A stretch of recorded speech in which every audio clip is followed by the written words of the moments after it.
Hello, Froggy here, and today I'll be showing you how to get into the Seraphim Vault on the Cosmodrome.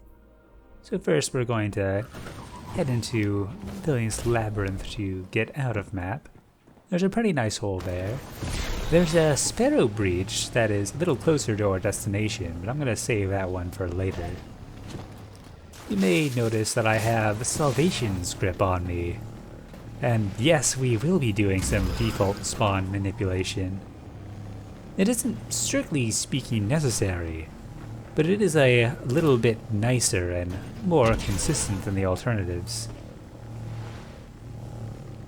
They're just going to head down here and up to the top.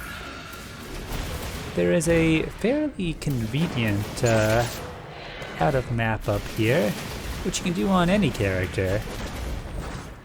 Just go at this hole and slide, and you should get through, except I guess this time I'm having some trouble with it. I swear I just did this 10 times in a row. But if that gives you trouble, you can just use a stasis melee, if you happen to be on Titan. Now we just have to go load back into Forgotten Shore. It can be a little tricky to do that, especially if you want to avoid dying to the load. It's convenient for some things, but not for us right now. Luckily, there is a fairly easy way to do that by landing around the base of this cliff and walking forwards. Now we're just going to head over to the solid water and head over to where we'll be hitting our next load zone. Back when this first came out, you could just jump down into the water into the next area and you'd be fine, but they've since patched that. Since we're going to be using the fallback point, I have Salvation Script to help out, which means I don't have access to sword flying here. We could use sparrows, but I'm just gonna wait for my stasis melee instead. Naturally, sparrow flying would make this a lot easier, or using your super, but I want to save that just in case. You'll find out why later.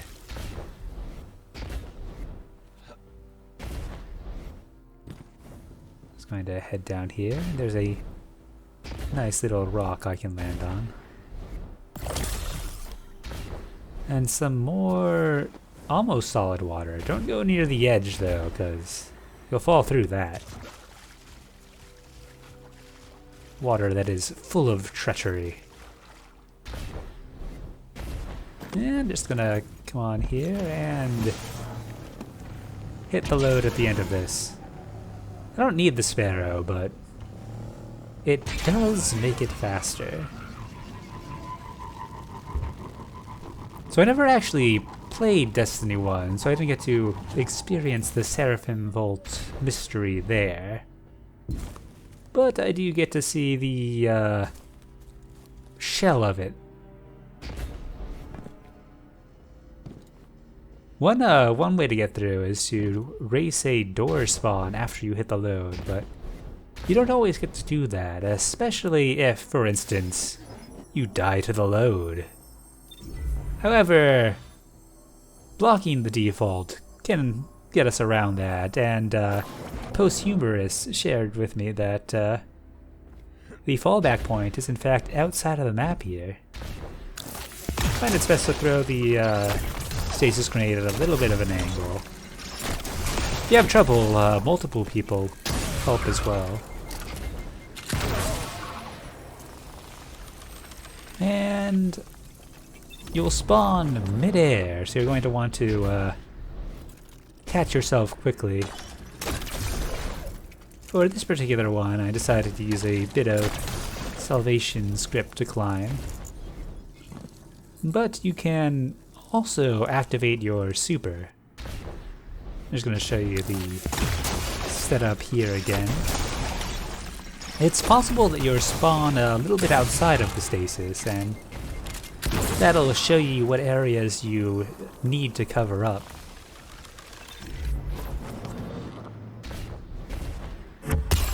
And there we go. You can just climb back up a little bit. And just waiting for that to go away. Oh hey, let's travel down. It's kind of neat.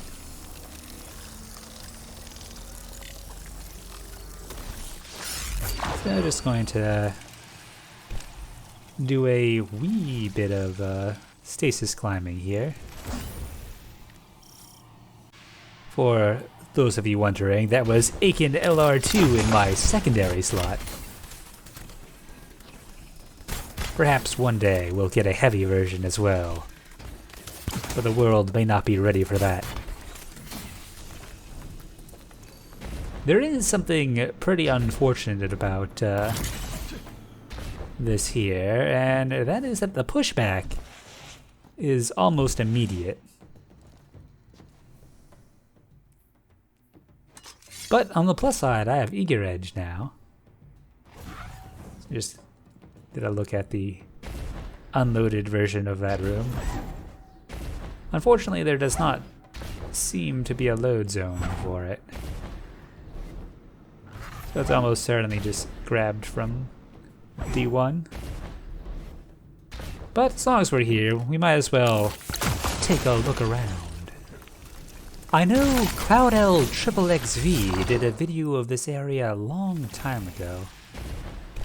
Since I never played D1, I didn't have as much interest in making one of my own, but now that there is a weird fallback point in the middle of the air, it has renewed my interest.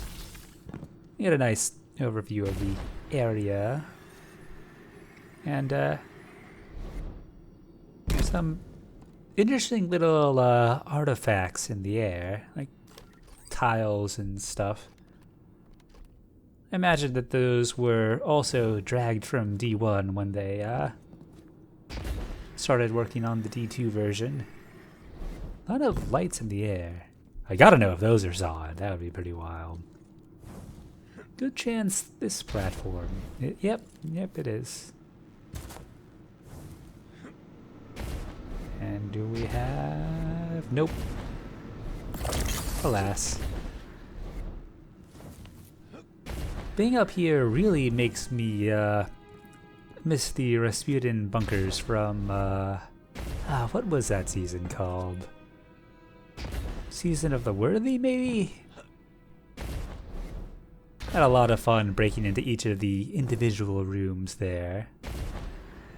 If you missed that, I made a nice playlist of all of them, so you can either experience those days or relive the good old times. A shame they ripped those loads out when the season was, a shame they eventually ripped those loads out.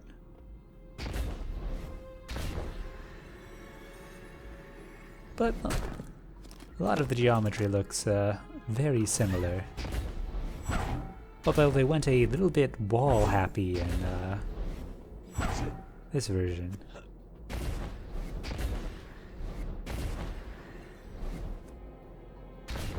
Just kind of peer into the boss room. And that one chair, I guess. It is a little bit out of the way, but it is quite a nice view. These default spawn shenanigans have been fairly interesting. Hopefully they help guide you on further explorations.